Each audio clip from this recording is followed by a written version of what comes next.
How I first got into bikes was just after we graduated. Used to ride my bike, hang out with a few mates, and I was like, hey, this bike sucks. I reckon I can fix it up.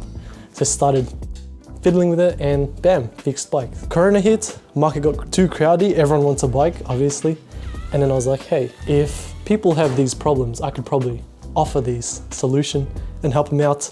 Win-win. To have a bike running, all good, all you need is 2 wheels, a frame, handlebars, crankset, which is the thing you pedal on, and your chain with the cassette, which is the gears in the back. So if you come over here and you have problems with your bike, we usually offer up our general service, and that covers pretty much all the necessities that a bike really needs. Cable lubrication, cassette clean, which is the gears in the back again, crankset will clean up, chain degrease and relubricating, which is really important, brake adjustment, the front and the back, as well as the gears adjustment, which is pretty much another important thing. We do offer extra services, so if you have a broken cable, we'll replace that, but obviously first we'll inspect it if it really does need changing.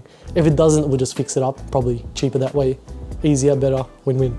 If you have any questions or queries or want to learn about more in-depth of our business, what we do have a website that you can head down there. If you want to contact me, you can always shoot me a message and I'll reply to you straight away or as fast as I can. And I'll see you soon.